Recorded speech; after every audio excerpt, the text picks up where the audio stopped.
Hello मेरे दोस्तों, मैं राहुल और स्वागत है आप लोगों का आपके अपने यूट्यूब चैनल आरके सेंटर पे। दोस्तों आज की वीडियो में हम लोग जानने वाले हैं हेल्थ एंड वेलनेस का एक मोस्ट इंपॉर्टेंट क्वेश्चन जो कि आपके एग्जामिनेशन के दृष्टिकोण से दोस्तों मोस्ट इंपॉर्टेंट होने वाला है। ठीक है, तो चलिए सबसे पहले हम लोग जानते हैं कि आखिर आज का क्वेश्चन क्या है। ठीक है, देखिए अगर आज की क्वेश्चन की बात करें तो आज का क्वेश्चन आपका इस प्रकार से पूछा गया है कि शारीरिक पुष्टि के अंग एवं सुयोग्यता के अंग का वर्णन करें कि शारीरिक पुष्टि के अंग क्या होता है और इसके योग्यता क्या होता है। ठीक है, इसके बारे में वर्णन करना है। ठीक है, तो चलिए दोस्तों एक इजी सा लैंग्वेज में हम लोग सबसे पहले ये समझने का प्रयास करते हैं कि आखिर शारीरिक पुष्टि क्या है।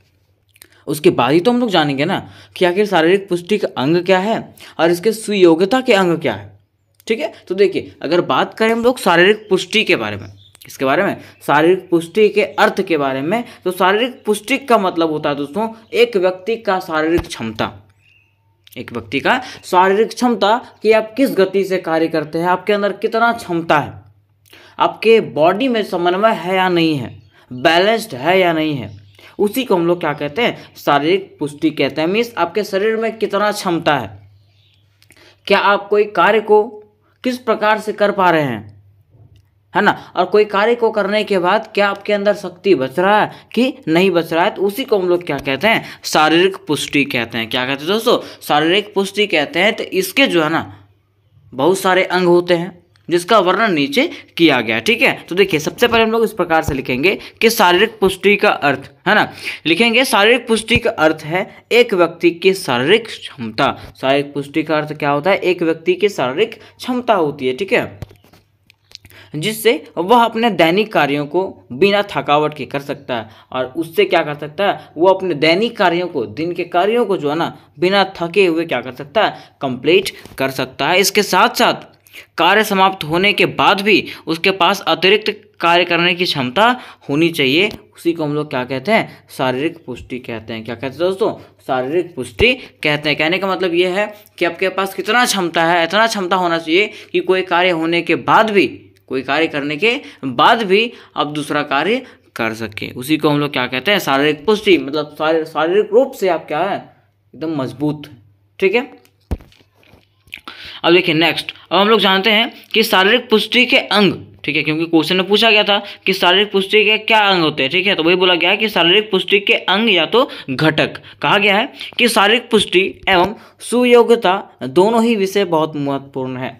अगर शारीरिक पुष्टि के अंग की बात करें और इसके सुयोग्यता की अंग की बात करें ना, तो दोनों का दोनों सब्जेक्ट जो है, दोनों का दोनों विषय जो है ना, वो क्या है, मोस्ट इंपॉर्टेंट है। ठीक है, कहा गया है कि शारीरिक पुष्टि के अंग एवं घटक का वर्णन निम्नलिखित है। शारीरिक पुष्टि का और इसके अंग और इसके घटक का वर्णन जो है ना निम्नलिखित रूपों में किया गया। ठीक है, पहला क्या है आपका, शक्ति है। मीन्स शारीरिक पुष्टि का अंग पहला कौन सा है, शक्ति है। ठीक है, कि आपके अंदर कितना शक्ति है, आप किस आधार पे कार्य करते हैं। फिर दूसरा है गति, तीसरा है सहनशीलता। मान लीजिए अगर आप कोई भी कार्य करते हैं ना तो आपके पास सहनशीलता होनी चाहिए, है ना। जैसे मान लीजिए कहीं आप ऐसे जगह पे खड़े हैं जहाँ पे लड़ाई हो रही है, आपको कोई डांट रहा है। ठीक है, अगर आपके पास सहनशीलता नहीं होगी ना, अगर वो आपसे बड़े हैं, आपको अगर डांट रहे हैं, कुछ समझा रहे हैं, लेकिन अगर आपके पास सहनशीलता नहीं होगी तो आप भी क्या कीजिएगा, उल्टा जवाब दीजिएगा। ठीक है, तो लोगों के पास सहनशीलता होनी चाहिए, समझ होनी चाहिए, है ना। फिर है लचक। लचक का मतलब है फ्लेक्सिबिलिटी। मतलब आपके अंदर क्या फ्लेक्सिबिलिटी है, आपका बॉडी जो है ना किस आधार पे कार्य करता है। ठीक है, फिर तालमेल, है ना, ये सब हो गया। तो ये सब आपको बस शॉर्ट में बताया गया, अब आपको जो है ना विस्तार से एक एक करके सब कुछ बताया जाएगा। ठीक है, देखिए नोट में कहा गया है कि इन घटकों का संतुलित होना बहुत जरूरी है। ये जो घटक है ना, इनका संतुलन मीन्स बैलेंस्ड होना क्या है, मोस्ट इंपॉर्टेंट है, ताकि व्यक्ति अपने दैनिक कार्य को बिना थकावट के कर सके। ताकि कोई व्यक्ति जो है ना अपने दैनिक कार्य को जो है बिना थकावट के कर सके, उसी को हम लोग क्या कहते हैं, शारीरिक पुष्टि के अंग कहते हैं। ठीक है दोस्तों, चलिए अब हम लोग इसको विस्तार से समझते हैं कि आखिर शक्ति किसको कहते हैं, गति किसको कहते हैं, सहनशीलता किसको कहते हैं, लचक किसको कहते हैं और तालमेल किसको कहते हैं। ठीक है, अब देखिए यहाँ बात आती है शक्ति का। ठीक है, तो कहा गया है कि शक्ति शारीरिक पुष्टि का एक महत्वपूर्ण घटक है। शक्ति क्या है दोस्तों, शारीरिक पुष्टि का एक महत्वपूर्ण घटक होता है जो व्यक्ति को किसी भी शारीरिक कार्य को करने में सहायता करता है। जो क्या करता है, किसी भी व्यक्ति को कोई भी शारीरिक कार्य मतलब शरीर से जुड़ा हुआ कार्य करने के लिए मदद करता है, मीन्स ऊर्जा देता है, ठीक है। उसी को हम लोग क्या कहते हैं, शक्ति कहते हैं, ठीक है।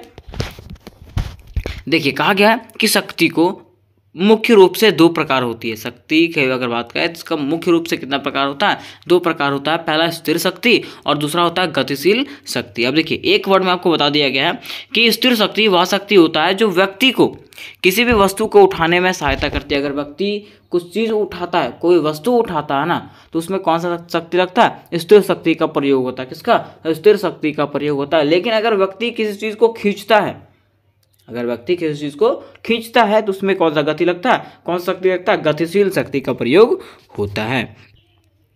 अब देखिए नेक्स्ट में आपका गति, ठीक है। देखिए गति जाने से पहले मैं आपको बता देना चाहता हूँ दोस्तों कि health and wellness yoga education semester 1 का जो सब्जेक्ट है, इससे रिलेटेड जितने भी क्वेश्चन है ना, सारे के सारे क्वेश्चन इस चैनल पर करवाए गए हैं, ठीक है। अगर आपको VVI क्वेश्चन नहीं मिल रहा है तो प्लेलिस्ट में मैं इसका डिस्क्रिप्शन बॉक्स में जो है, वीडियो का डिस्क्रिप्शन बॉक्स में इसके प्लेलिस्ट का लिंक डाल दिया जाएगा। उसके साथ साथ व्हाट्सएप ग्रुप और टेलीग्राम ग्रुप का लिंक डाल दिया जाएगा। वहाँ से आप लोग सारे सब्जेक्ट की तैयारी कर सकते हैं, ठीक है। और उसका PDF भी प्राप्त कर सकते हैं, ठीक है। तो उस VVI क्वेश्चन प्राप्त करने के लिए डिस्क्रिप्शन बॉक्स में इसके प्लेलिस्ट को जरूर चेक करें, है ना। मैं वहाँ पे डाल दूंगा प्लेलिस्ट, ठीक है। दूसरा में क्या था, गति, है ना। शारीरिक पुष्टि का घटक, दूसरा घटक कौन सा है, गति। कहा गया दोस्तों कि गति मनुष्य का वह शारीरिक योग्यता है जो किसी भी स्थिति में कम से कम समय लेकर के अपना कार्य पूरा करती है। मनुष्य क्या करता है दोस्तों, अपने गति के माध्यम से, गति मतलब चलना होता है ना वो, ठीक है, कार्य करना। हाँ, तो मनुष्य जो है ना गति के माध्यम से ही क्या करता है, कार्य करता है, और कम समय में जो है ना अधिक कार्य करता है, ठीक है। मान लीजिए कोई व्यक्ति जो है एकदम धीरे धीरे गति करता है, धीरे धीरे चलता है, तो 1 घंटा में वो थोड़ा दूर चल पाएगा, ठीक है। लेकिन मान लीजिए कोई व्यक्ति जो है अगर फास्टली कार्य करता है तो 1 घंटा में बहुत कार्य कर लेगा, ठीक है। तो वही बोला गया कि गति मनुष्य जो है ना अपनी योग्यता, मनुष्य के अंदर शारीरिक योग्यता होता है गति, है ना। गति के माध्यम से मनुष्य हो सकता है तो जल्दी भी कार्य कर सकता है और कम भी कार्य कर सकता है। उसी को हम लोग क्या कहते हैं, गति कहते हैं, ठीक है। अब मनुष्य जो है अपनी गति को कैसे बढ़ा सकता है, तो खेल को खेल करके, है ना, खेलों को खेल करके जो है ना गति अपना बढ़ा सकता है। मनुष्यों के अंदर जो है ना भिन्न भिन्न प्रकार की गति होती है। ऐसा नहीं कि सभी व्यक्तियों में सामान्य गति होती है, ठीक है। सभी व्यक्तियों में जो है ना क्या होता है, अलग अलग प्रकार की गति पाई जाती है। नेक्स्ट देखिए, नेक्स्ट में है सहनशीलता। सहनशीलता मैंने आपको बताया था, ठीक है, कि किसी भी चीज़ अगर आपको कोई डांट रहा है, ठीक है, कुछ भी चीज़ बोल रहा है, तो आपके अंदर क्या होना चाहिए, पेशेंस होना चाहिए, है ना, धैर्य होना चाहिए, समझने की शक्ति होनी चाहिए, ठीक है। तो वैसे को बोलते हैं सहनशीलता। अब ऐसा नहीं कि आप नहीं समझ रहे हैं और उल्टा उसी को बोल रहे हैं, तो ठीक है। अगर आपको कुछ चीज़ समझाया जा रहा है तो सबसे पहले आप पेशेंस से क्या कीजिए, धैर्य बना करके उसको सुनने का प्रयास कीजिए, ठीक है। तो वही बोला गया कि सहनशीलता भी शारीरिक पुष्टि का एक प्रमुख अंग है। सहनशीलता क्या है, शारीरिक पुष्टि का एक प्रमुख अंग है। जिसके पास सहनशीलता का शक्ति होता है वो कठिन कार्यों को भी आराम से करता है। मतलब जिसके पास पेशेंस होता है ना दोस्तों, वो कठिन कार्यों को भी, मीन्स जो हार्डवर्क होता है उसको भी क्या करता है, वो आराम से करता है। और तो और सहनशीलता से उसका मन क्या होता है, शांत होता है। अगर आपके पास पेशेंस है ना तो आपका माइंड हमेशा क्या रहेगा दोस्तों, शांत रहेगा। माइंड क्या रहेगा, शांत रहेगा, ठीक है। विद्वानों का विचार है कि सहनशीलता हृदय की बीमारी और सामान्य स्वास्थ्य के लिए भी आवश्यक है। विद्वान जो है ना, कई विद्वानों का यह कहना है कि सहनशीलता जो होता है, पेशेंस जो होता है, धैर्य जो होता है ना, वो हृदय की बीमारियों और सामान्य स्वास्थ्य के लिए भी क्या है, आवश्यक है। ये किसने कहा है, कई विद्वानों ने ऐसा कहा है, ठीक है।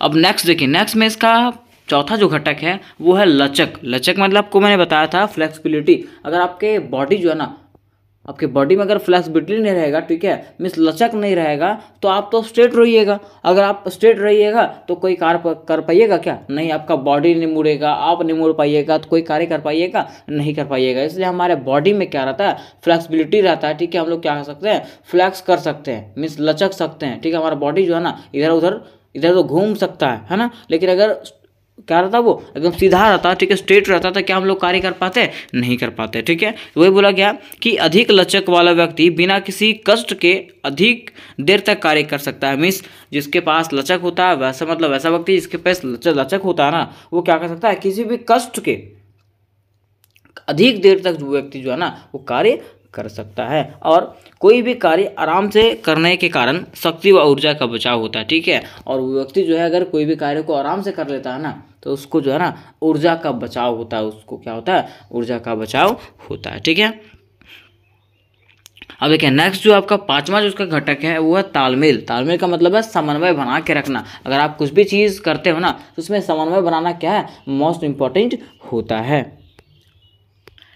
तो देखिए इसमें कहा गया है कि शारीरिक अंगों के आपस में मिलकर के कार्य करने की शक्ति को ही तालमेल कहते हैं। मीन्स शरीर के अंग, हमारे जितने भी शरीर के अंग हैं ना, सबके बीच में क्या होता है, तालमेल बना हुआ रहता है। मीन्स समन्वय जो है ना वो बना हुआ होता है। ठीक है, कैसे, जैसे मान लीजिए हमारा बॉडी, हमको अगर चोट लगता है ना तो हमारा माइंड हमको बताता है कि हमको चोट लगा, हमको दर्द हो रहा है। ठीक है, तो हमारे बॉडी के बीच में क्या होता है, तालमेल बना हुआ होता है। क्या होता है, तालमेल बना हुआ होता है। और तालमेल से शरीर का प्रत्येक अंग मिलजुल करके कार्य करता है। और तालमेल से क्या होता है दोस्तों, हमारा बॉडी का जो प्रत्येक अंग है वो क्या करता है, मिलजुल के कार्य करता है, जिससे ऊर्जा का बचाव होता है। जिससे क्या होता है, ऊर्जा का बचाव होता है। ठीक है, तो यहाँ तक हम लोगों ने शारीरिक पुष्टि के अंग एवं घटक के बारे में कंप्लीट वर्णन कर लिया। ठीक है, इसके बारे में हम लोगों ने जान गया। ठीक है, अब यहाँ पे बात आता है कि सुयोग्यता के अंग और घटक। ठीक है, कि आखिर सुयोग्यता किसको कहते हैं, इसके क्या अंग हैं, इसके क्या घटक हैं। ठीक है, तो देखिए कहा गया है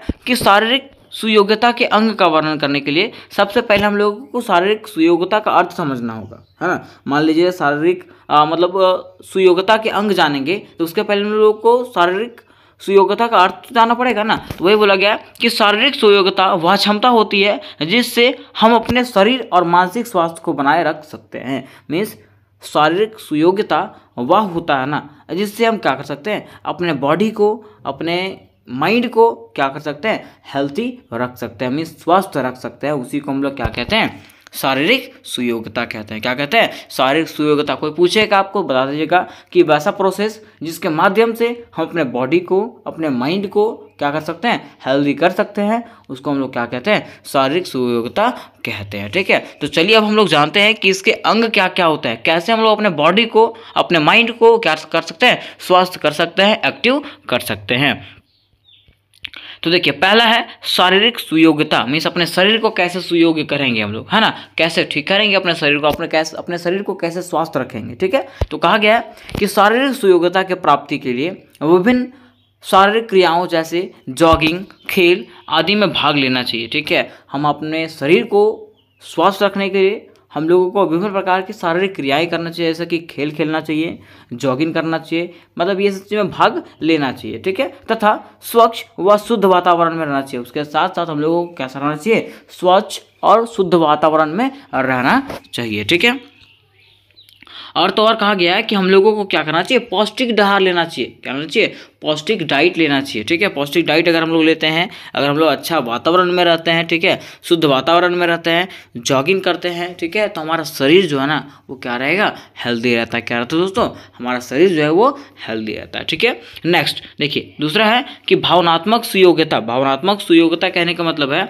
कि हम लोग अपने भावना को कैसे कंट्रोल कर करके रख सकते हैं। ठीक है, कोई व्यक्ति होता है कि फ्रस्ट्रेट हो जाता है, ठीक है, बोलता है मेरे अंदर फ्रस्ट्रेशन है, हम परेशान है, टेंशन है, ठीक है, तो उससे हम लोग कैसे बच सकते हैं। ठीक है, तो बोला गया है कि भावनात्मक सुयोग्य भी शरीर सुयोग्यता के प्रमुख अंगों में से एक है। इसको बढ़ाने के लिए व्यक्ति को टेंशन से दूर रहने, हास्य फिल्में व मनोरंजनदायक क्रियाओं में व्यस्त रहने पर ध्यान दिया जाता है। मीन्स अगर कोई व्यक्ति डिप्रेशन में है तो उसको क्या करना चाहिए, टेंशन से दूर रहने का बात बताना चाहिए। ठीक है, उसको हाथ से फिल्में दिखाना चाहिए, मतलब हंसी वाला मूवी दिखाना चाहिए, मनोरंजन करवाना चाहिए, ताकि उसका माइंड जो है ना वो सब चीज़ों पे ना जाए और वो वहाँ से निकलने का प्रयास करे, ताकि उसका बॉडी जो है वो क्या रहे, हेल्दी रहे। ठीक है,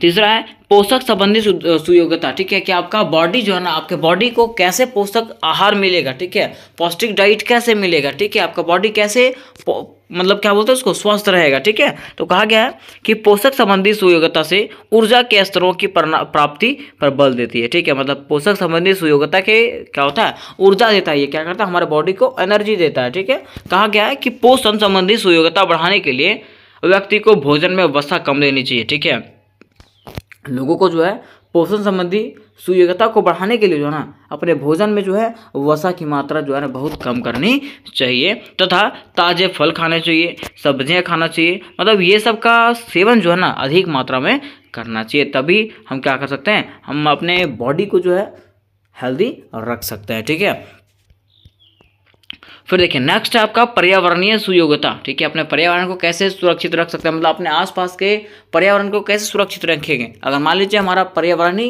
खराब रहेगा आसपास का, ठीक है, तो उसका एयर तो हम लोग लेंगे, ठीक है, तो हम लोग बीमार पड़ेंगे ही। वही बोला गया यहाँ पे कि यह भी एक महत्वपूर्ण घटक है कि पर्यावरण सुयोग्यता को बढ़ाने के लिए व्यक्ति को प्रदूषण की मात्रा को कम से कम करने का प्रयास करना चाहिए। कि अपने पर्यावरणीय सुयोग्यता को बढ़ाने के लिए, पर्यावरणीय सुयोग्यता को बढ़ाने के लिए मनुष्य को क्या करना चाहिए, कम से कम प्रदूषण करना चाहिए और अपने आसपास के क्षेत्रों में जो है ना प्रदूषण की मात्रा को कम करना चाहिए, ताकि हम लोग जो है स्वच्छ वातावरण में रह सकें, स्वच्छ एयर ले सकें। एयर मतलब ऑक्सीजन ले सकें, उसमें कोई दिक्कत ना हो, ताकि हम लोग क्या कर सकें, आराम से स्वच्छ वातावरण में रहेंगे और हमारा बॉडी क्या रहेगा, स्वच्छ रहेगा, शुद्ध रहेगा, ठीक है, और स्वस्थ रहेगा। ठीक है, तो उम्मीद करते हैं दोस्तों ये क्वेश्चन आपको समझ में आ गया होगा। अगर ये क्वेश्चन आपको समझ में आया होगा तो वीडियो को लाइक कर लें, अपने दोस्तों के साथ शेयर करें, है ना, और चैनल को सब्सक्राइब कर लें। ठीक है, तो मैं आपको फिर से बता देता हूँ दोस्तों कि अगर हेल्थ एंड वेलनेस का और भी आपको क्वेश्चन चाहिए होंगे VVI क्वेश्चन,